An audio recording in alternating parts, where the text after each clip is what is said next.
Se eu puder resumir a frase "que quer empreender", eu resumo ela de que é engajar as pessoas num sonho, um sonho grande, mas um sonho que a gente tem que falar a realidade, gente.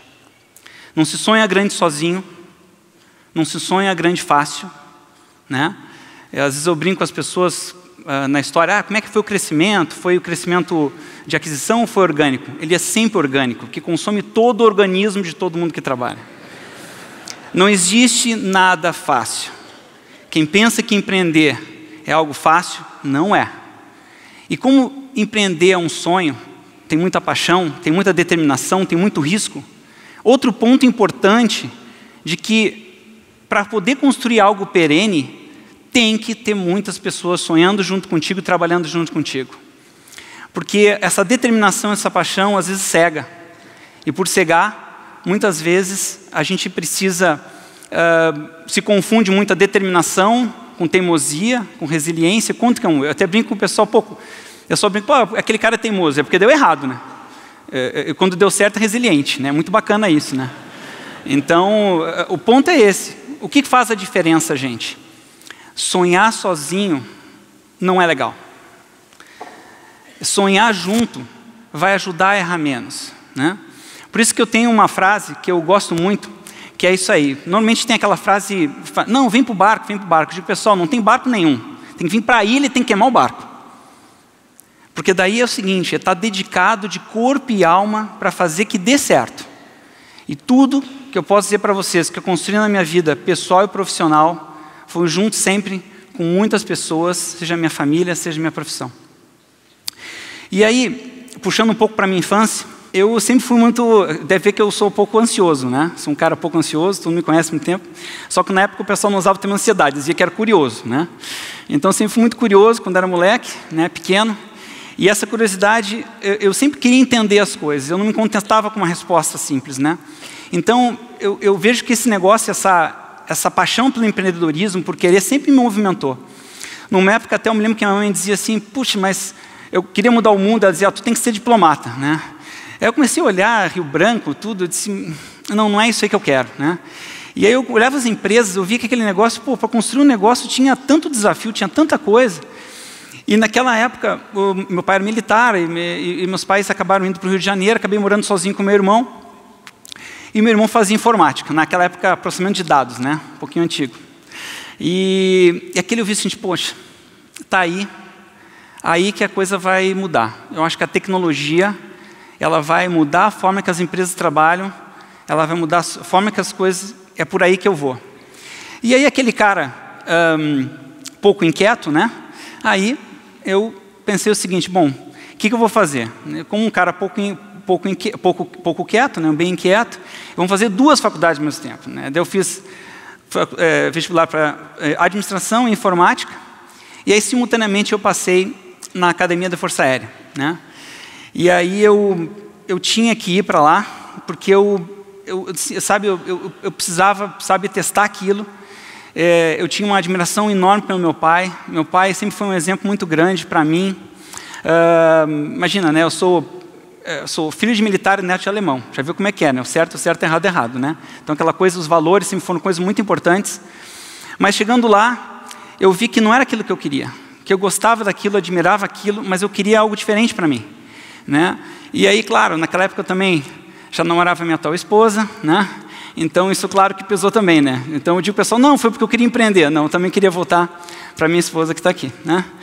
Então, nós tínhamos 16 para 17 anos, aí eu voltei para cá, mas eu disse, não, eu preciso minha independência, eu queria trabalhar, e aí eu fiz um novo vestibular para poder estudar à noite e trabalhar de dia. 16 para 17 anos eu comecei a trabalhar, e estudava todos os dias de noite, mas eu já, daí em seguida, vi uma oportunidade, aí surgiu uma oportunidade de um concurso no Banrisul, e passei no concurso, e aí veio os primeiros grandes líderes que eu trago até hoje.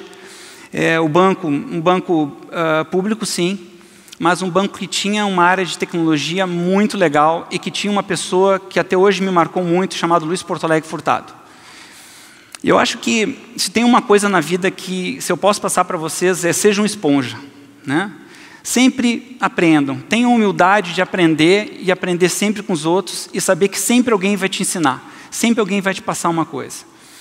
E eu, como todo esse negócio de Endeavor, toda essa participação que eu tenho muitas coisas de contato, de conversa, e eu sempre me recordo desse primeiro cara que foi Luz Porto Alegre Furtado, um cara que era ex-IBM e que fazia avaliação 360 graus na década de 90, gente. Quantas pessoas fazem avaliação 360 graus hoje? Né? E eu lembro que ele dizia tudo por expressões, né? Às vezes me viu assim, me viu andando na empresa, olhando para baixo, ele disse, nunca olhe para baixo, olha sempre para frente, olha sempre mirando o que tu vai fazer. Pô, e eu tinha 21 para 22 anos, eu já me foi dado uma oportunidade de ser líder de toda uma área de automação no banco. Imagina, um banco em que todos os meus pares tinham acima de 40 anos de idade, eu tive aquela oportunidade.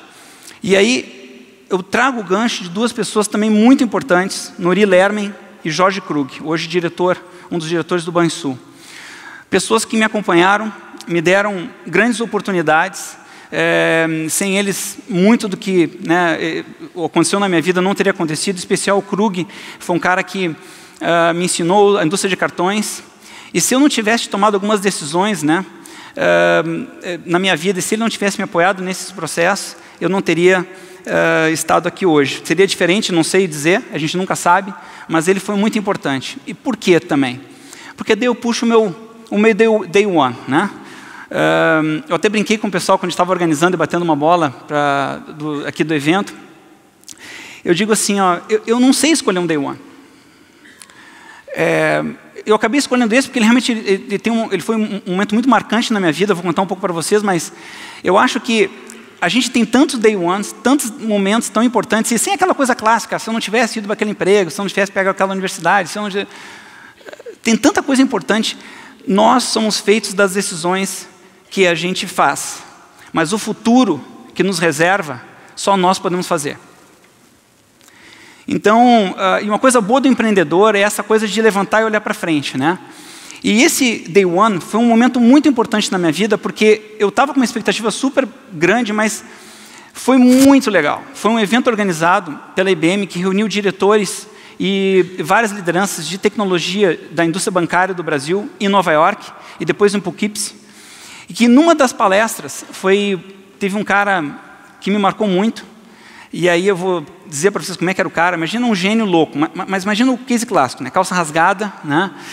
Cabelo branco, todo descabelado, barbona toda descabelada, meio rasgado. É o case clássico do gênio maluco. Ele era o cara que falava de tendências de inovação da IBM. Gente, o cara só não usou os nomes, mas ele falou do smartphone, falou de cloud. Não eram esses nomes, mas ele foi dando para onde, isso em 1998, para onde a tecnologia ia impactar o mundo nos próximos anos. Aquilo me marcou, e como sempre fui muito esponja, aquilo me marcou de tal maneira que ele preencheu todos os buracos do que eu imaginava para onde o futuro ia acontecer e como a tecnologia ia impactar na sociedade. Eu aprendi, eu anotei tudo, e aquilo me marcou. E eu me lembro que eu estava conversando com tinham duas pessoas, dois diretores de bancos concorrentes, e eles começaram, em vez de aprender, eles estavam debochando do cara. Sabe, aquilo me fez tão mal, gente, fez tão mal. Porque, putz, eu acho assim, a primeira coisa na vida, a gente tem que ter respeito com as pessoas, a gente tem que ter humildade, a gente tem que aprender, sabe? Mas, ao mesmo tempo, eu fiquei irritado, comecei a discutir com eles, assim, dizer, pô, mas vocês não estão vendo, não sei o quê, não sei o quê, não sei o quê. E Deus desistir, né? Aí, mais tarde, conversando com um amigo, ele disse o seguinte, cara, se teu concorrente está enganado, não o distraia. E eu comecei a usar isso a minha vida inteira. O concorrente está enganado, a gente tem aquela mania, meu produto é melhor. Não distrai o concorrente, deixa ele enganado, deixa ele achar que está certo, né? E ali foi interessante para mim, mas ao mesmo tempo, quando eu voltei, eu tentei explicar todo aquele futuro para os outros e vi que eu estava cometendo um erro. Porque quando o futuro ele é muito futuro, a gente fica meio tipo assim, o cara está viajando na maionese, né? E daí eu falei, não, vamos ficar quieto, e em vez de falar do futuro, vamos fazer o futuro acontecer. Isso foi para mim um day one, porque eu disse, eu tenho que fazer o futuro acontecer, eu tenho que fazer aquilo que eu acredito se tornar realidade, né?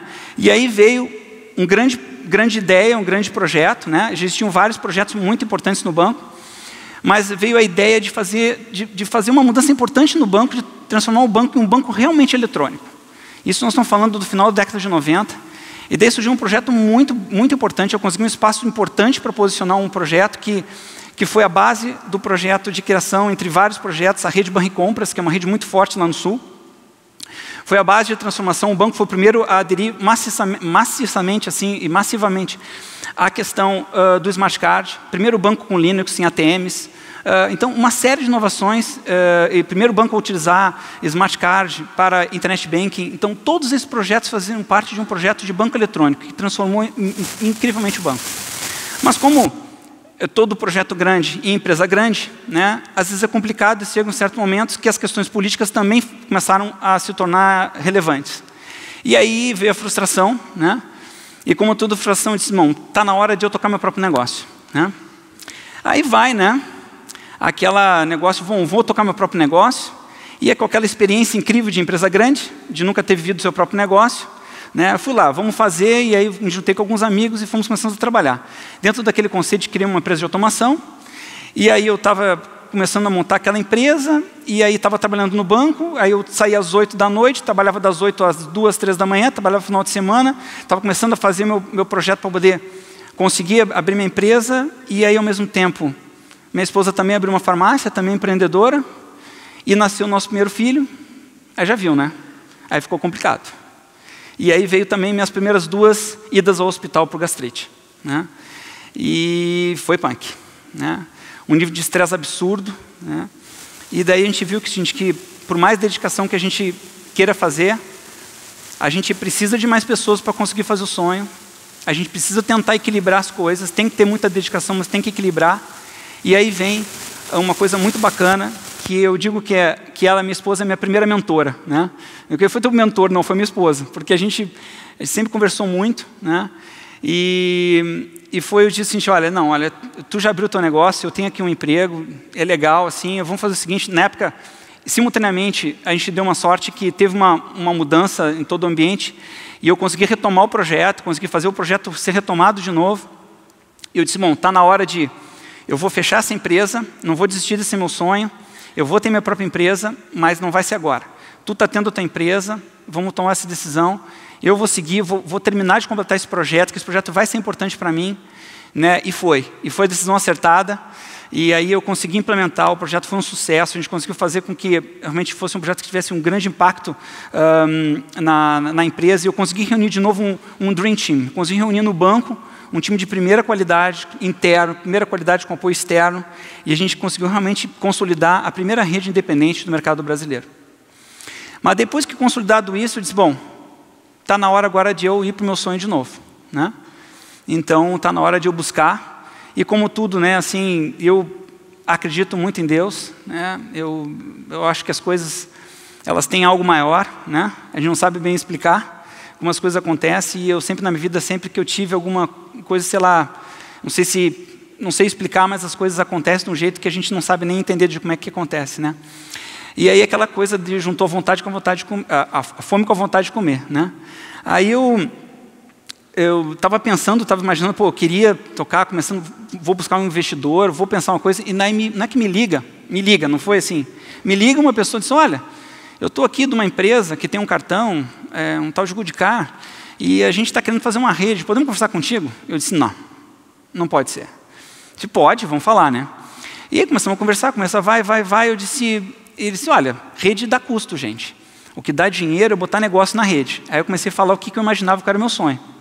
Ele disse, tu tem que falar com os investidores. E lá fui eu falar com a família Stumpf e a família Correia. Né?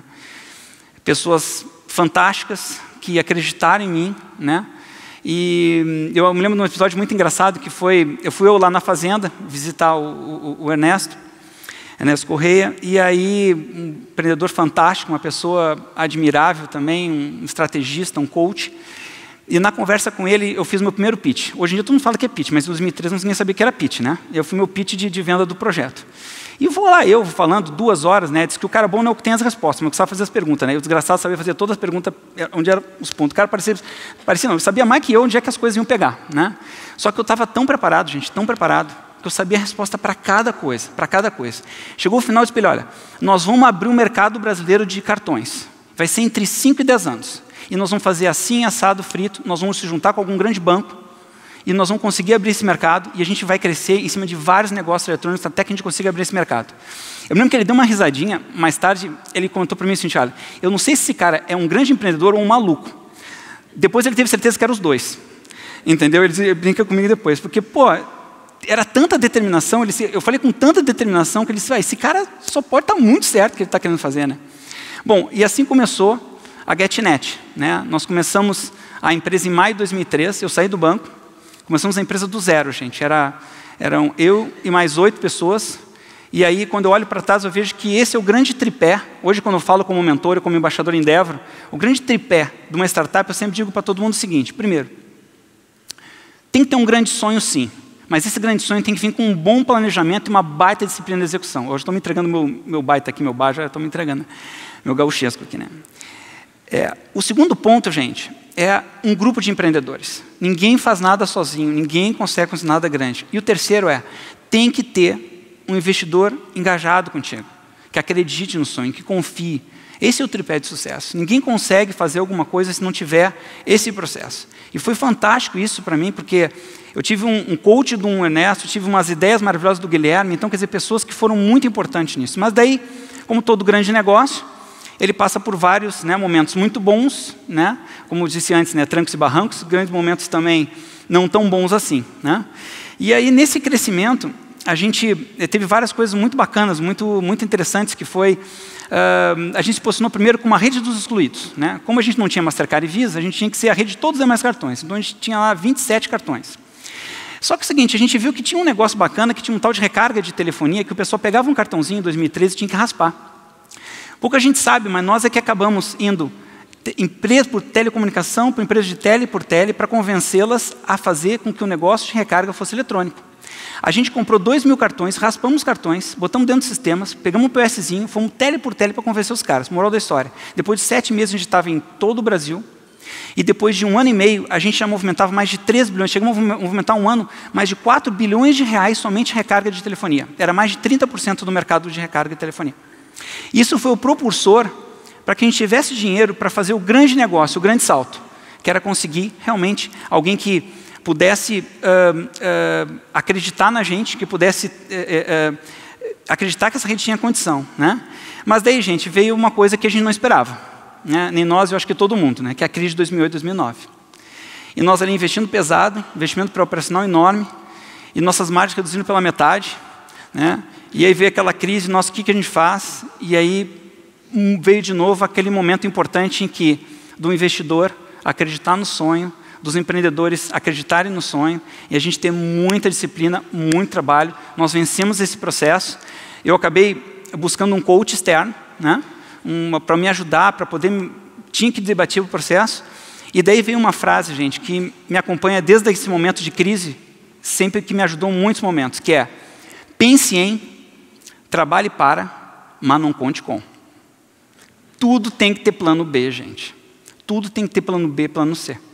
Né? E eu uso isso direto a partir de então. Nunca mais eu fui pego de surpresa. Nem tanto surpresa assim, porque crise mundial ninguém pega, mas tem que estar preparado para todas as situações. E aí vem um momento bem importante, porque quando a gente quer fazer uma coisa, imagina, a gente queria brigar com só uns caras pequenos, né? Bradesco, Banco do Brasil, né? Itaú, né? Então eu brinco com o pessoal que para poder brigar com gente grande, eu tinha que trazer um irmão mais velho, né? E aí a gente foi negociar com a HSBC, negociar com o Citi e fomos negociar com o Santander. E nós encontramos no Santander um espaço de alguém que tinha vontade de querer realmente competir, abrir o mercado, e fechamos uma grande aliança com o banco, né? Mas quando eu falo aliança com o banco, gente, esse é um negócio que muitas pessoas pensam, pô, parceria, né, se faz entre empresas. A parceria se faz entre pessoas. Se não tivesse do outro lado um cara chamado Mário Canteiro, esse negócio não teria acontecido. Ele era diretor mundial de inovação e adquirência do Banco Santander, e esse foi um cara que acreditou na gente. E mais interessante, ele acreditou nas pessoas que estavam tocando a operação.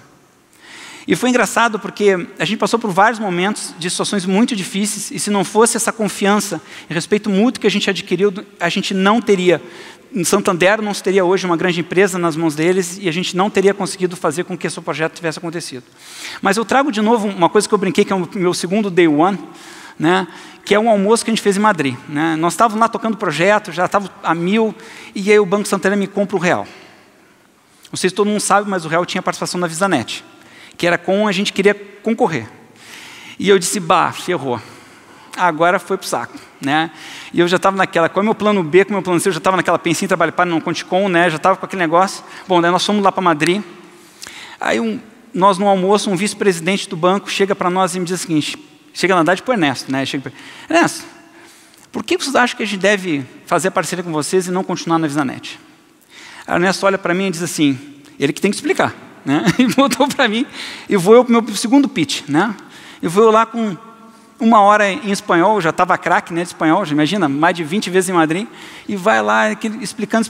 Num certo momento eu vim com aquela história do cachorro do elefante. Né? Eu disse, para que ser o rabo do elefante se tu pode ser o cachorro, e o cachorro mais rápido pode morder a pata do elefante? Quando eu falei, eu disse, fiz cagada. Não pode usar termo técnico aqui, né? Pode usar, né? Então, assim, fiz cagada, né? Então, assim, não tinha que fazer essa brincadeira inadequada, e o cara deu risada. E eu disse, né? E ele brincou depois, não, tu sabe que a gente pensa assim, a gente quer crescer, a gente quer avançar no Brasil, e é importante a gente poder ter esse processo, e depois disso aí a gente conseguiu trabalhar super bem, e a gente abriu, em março de 2010, abrimos em conjunto o mercado brasileiro de cartões. Né? Essa parceria Santander e GetNet foi decisiva para a gente forçar o mercado a abrir. E quando a gente olha assim, esse projeto, a empresa cresceu um monte, a gente chegou a ter 2.700 colaboradores diretos. Né? A gente, na época que tinha uma participação muito grande, o banco chegou e disse, olha, essa parceria estratégica, a gente precisa ter um processo com maior domínio, e fez uma oferta de aquisição, e a gente tinha desenvolvido uma grande parceria junto, tinha uma grande confiança estabelecida, e ela foi uma coisa que praticamente natural nesse processo, e aí a gente acabou realmente se concluindo para um processo de aquisição da operação. Mas sempre fica aquela coisa, né, gente? Aquela empresa que a gente cria, tem aquela sensação, né, de, estou perdendo o filho, né? Estou perdendo a filha, não sei bem como é que é, se era um espanhol, não era um espanhol que tinha. Acho que estava. E daí, mas ficava com aquela sensação, né, mas uma sensação de orgulho muito grande de que aquilo era o fruto e a consequência de uma grande parceria. Mas eu acho importante comentar que teve uma coisa que eu falei que foi muito importante, que foi o seguinte: dessa empresa, vocês têm que cuidar de 88 pessoas. Eu fiz uma listinha para o banco, mandei para o banco uma lista de 88 pessoas chaves. Aquelas eram as lideranças empreendedoras que faziam os 2.700 empregados, colaboradores e dedicados, todos merecem toda a atenção. Mas esses 88 são chaves para o sucesso da companhia, porque eles têm o que eu gosto de chamar de CV, que é coeficiente de viração. Que empreendedor não tem currículo, né? Assim, porque às vezes vem um cara com um currículo enorme, né? Eu brinco é que nem crocodilo, né? Com boca grande, bracinho pequenininho, né? Botar a mão na massa, né? Não vem, né? E o que é o currículo crocodilo, né? Boca grande, né? E o cara que também adora pular, né? O saltador, né? Que pula de emprego toda hora, não dura um ano numa empresa, né? Então esses dois para mim eu pego, já olho, já corto, né? E aí esses caras que tinham coeficiente de viração foram fundamentais, porque eles foram chaves para a construção da companhia. Né?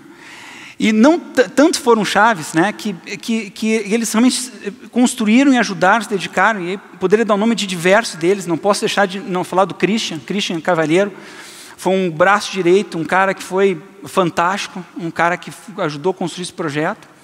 Mas, fechado esse projeto, agora qual o próximo? Né? Porque o empreendedor é aquele cara inquieto, né? Aquele cara que tem determinação, ele tem que ser um empreendedor serial. Né? Então, o que tu vai fazer? Vou inventar de novo. O que tu vai inventar? Sozinho é que eu não vou inventar de novo. Né? E aí veio, gente, a Forol. Né? E em 2015, eu olhei assim, eu não queria criar mais do mesmo, melhor digital. Não queria ser mais uma startup a ser criada no mundo para poder competir com a economia real, porque eu disse que eu queria construir alguma coisa. Né? Às vezes a gente vê as startups, parece que às vezes as pessoas têm aquela sensação de meio ruim, às vezes, eu quero entrar naquele mercado, quero destruir esse mercado. Eu disse, gente, não dá para a gente construir. Né?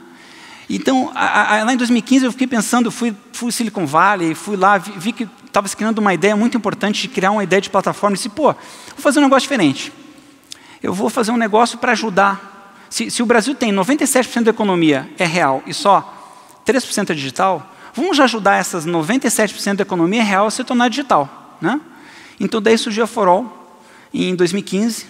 E aí a gente, eu digo assim que a gente estava realizando aquele sonho lá de 98, de poder ver toda aquela transformação, de poder fazer eu juntar aquela coisa que eu vi há 20 anos, quase 20 anos atrás, a poder estar fazendo de novo. E é claro, não podia ser diferente. Eu trouxe de novo várias pessoas que já tinham empreendido comigo, a gente começou a montar esse projeto, eu e o Ricardo Galho, grande amigo, grande parceiro. Juntamos junto o Fábio Turuta, juntamos junto o Manuel Cardoso, né? O Fábio foi meu braço, o Ricardo, cara de inovação, o Fábio, cara de adquirência, o Manuel, o cara que montou a operação de recarga. E a gente começou a montar um novo negócio junto, a empreender de novo, né? Juntaram esse projeto naturalmente. Acabei convidando o Mário Canteiro para ser conselheiro da empresa. E se juntaram o Fernando Stein, um empreendedor muito bacana, Rafael, Bica, poderia dar o nome de um monte de pessoas que juntaram esse processo. Para fazer o quê, gente?